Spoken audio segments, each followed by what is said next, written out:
Comparer deux nombres en mathématiques, ça ne veut pas dire lequel soulève le plus au développé couché, mais ça veut tout simplement dire désigner lequel est le plus grand ou lequel est le plus petit.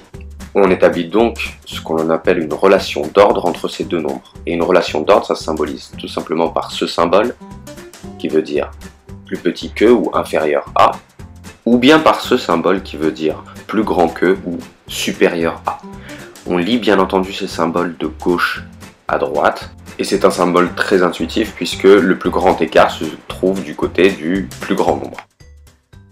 Et il y a enfin le symbole que tu connais très bien, le symbole égal, qui signifie tout simplement que ce que tu as à gauche a exactement la valeur que ce que tu as à droite. On dit que le membre de gauche est égal au membre de droite. Lorsqu'il s'agit de nombres décimaux, tu sais très bien faire ça depuis la fin de la primaire, début du collège.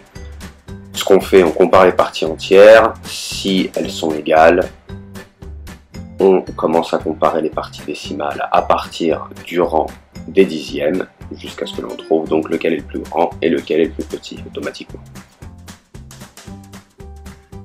Mais pour comparer des fractions, c'est un petit peu plus délicat, donc il te faut des propriétés à utiliser pour cela, et pour que tu les comprennes, je vais donner des petites explications que tu peux sauter en regardant le sommaire que je donne dans la description. Commençons tout simplement par poser une fraction. A sur B, un nombre entier A sur un nombre entier B différent de 0. Et comme les meilleurs exemples sont ceux qui te parlent de bouffe, on va désigner par A un nombre de gâteaux et par B un nombre de personnes. Notre fraction A sur B représentera donc un nombre de gâteaux par personne. Et nous séparons l'explication en deux cas. Dans un premier cas, on va traiter des fractions qui ont le même dénominateur. Pour cet exemple, imagine tout simplement qu'il y a deux goûters qui sont organisés avec le même nombre de personnes à chaque fois. Dans le premier goûter, il y a juste un petit peu moins de gâteaux que dans le deuxième. Si tu as faim, tu as vraiment très faim, dans quel goûter tu aimerais être? Tu le sais très bien, le deuxième, puisque la quantité de gâteaux par personne sera plus grande. Que peut-on donc en déduire pour la comparaison de fractions au même dénominateur? Eh bien pour deux fractions qui ont le même dénominateur, la plus grande sera tout simplement celle qui a le plus grand numérateur.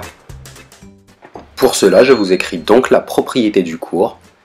Soit deux fractions ayant le même dénominateur, eh bien la plus grande sera celle qui aura le plus grand numérateur. Passons maintenant à la comparaison de deux fractions qui ont le même numérateur. L'exemple est l'inverse de l'exemple précédent. Cette fois, vous avez toujours deux goûters, sauf que c'est le nombre de gâteaux qui est fixé. Dans le premier goûter, tu as moins de personnes que dans le deuxième. La question est toujours la même, dans quel goûter aimerais-tu être? C'est évident, c'est bien sûr le premier goûter. Plus il y aura de monde, moins il y aura de parts par personne. Autrement dit, plus le dénominateur d'une fraction sera grand, plus la fraction sera petite. Pour un même numérateur, bien sûr. En effet, ici dans l'exemple que je vous donne, le numérateur est égal à 3 dans les deux cas. Dans le premier cas, le dénominateur est égal à 3. La quantité de gâteaux par personne qui est égale à la fraction A sur B est donc égale à 3 sur 3, donc 1 dans le premier cas. Et dans le deuxième cas, c'est 3 sur 6, donc 1 demi si on simplifie par 3. Et on sait bien sûr que 1 est plus grand que 1 demi. Ce qui signifie que dans le premier goûter, tu aurais mangé un gâteau entier, alors que dans le deuxième, tu n'en aurais pris que la moitié.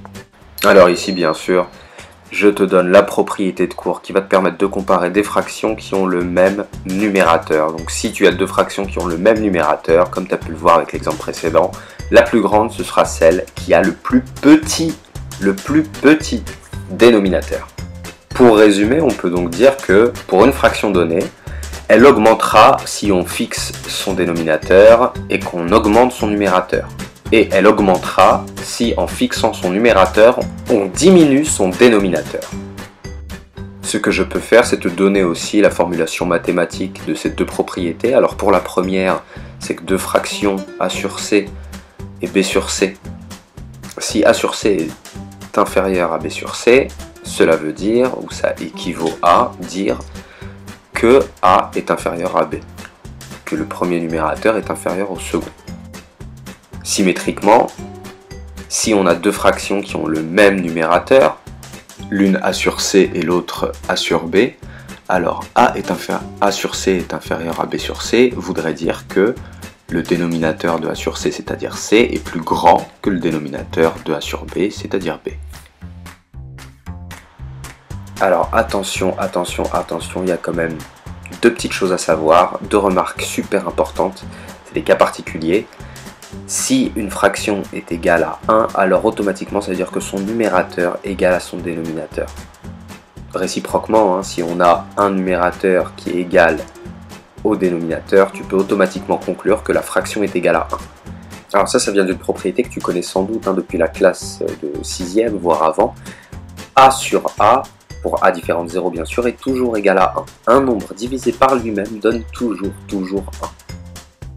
Tu peux imaginer 5 ballons à partager par 5 personnes, 5 divisé par 5, ça donne 1 ballon par personne. Pareil pour 17 gâteaux que tu donnerais à 17 personnes, à se partager équitablement bien sûr. C'est le principe de la fraction, ça te donnera un gâteau par personne, etc., etc.